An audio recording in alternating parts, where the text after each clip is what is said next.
adopté en mars et juin 2009 6 directives rénovant le cadre harmonisé des finances publiques de l'Union.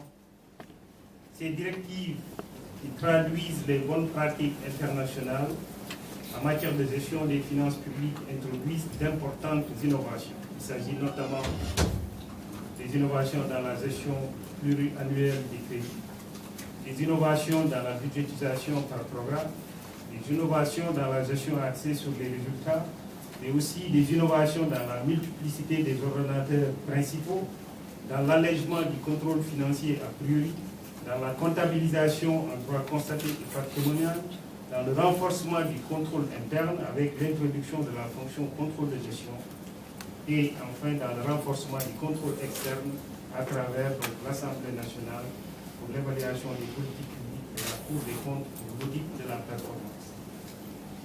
Mesdames et messieurs, toutes ces innovations ont été retenues au sein de l'Union et ont fait l'objet de directives qui doivent être internalisées dans le droit interne donc, de l'ensemble des pays.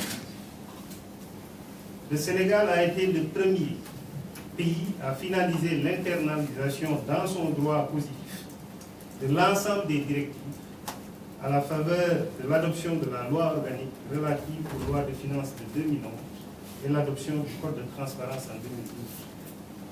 Par ailleurs, le Conseil des ministres de l'UEMOA a adopté, en complément du cadre, 2 autres directives. Il s'agit de la directive portant régime financier des collectivités territoriales au sein de l'UEMOA, mais aussi de la directive du 29 juin 2012 portant comptabilité des matières. Le processus d'internalisation de ces 2 directives est quasiment achevé avec la signature du décret portant comptabilité des matières, mais aussi l'élaboration du projet de décret portant régime financier des collectivités territoriales. Toutes ces réformes doivent entrer en vigueur en 2020, en changeant totalement de paradigme. Le représentant de l'ambassadeur l'a dit tout à l'heure. On passe d'une gestion axée sur les moyens à une gestion axée sur les résultats. Ce qui change fondamentalement la trajectoire. Ce qui est en vigueur aujourd'hui, c'est que les administrateurs de crédit disposent de moyens et des routes. Alors que d'ores et déjà, enfin, en 2020, et ça va commencer d'ailleurs avec un test en 2019, en 2020, on change totalement de paradigme. C'est une gestion axée sur les résultats. On fixe les objectifs, on fixe les résultats, et après on met les moyens à disposition des administrateurs de crédit. Et tous les ministères, aujourd'hui, deviennent des ordonnateurs de leurs propres dépenses, mais aussi doivent rendre compte des résultats obtenus à la suite de la mise à leur disposition des moyens. Ce qui est totalement différent de la pratique actuelle, où on met les moyens et on dépense.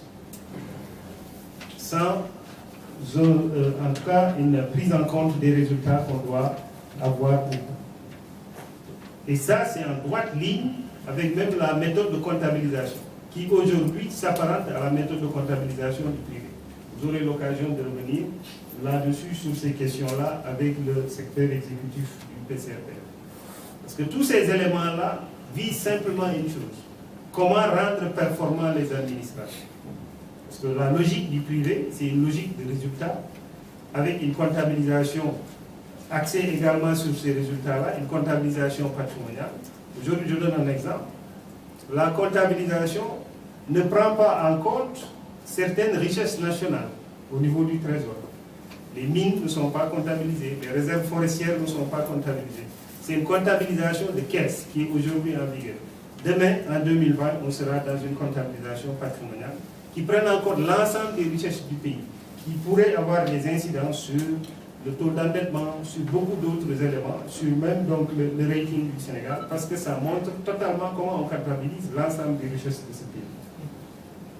Donc toutes ces questions ont été prises en compte dans les directives de l'UEMOA, ont été internalisées au niveau donc, du droit positif sénégalais, et progressivement on va y aboutir. Leur mise en œuvre, donc je disais, doit se faire à l'horizon 2020.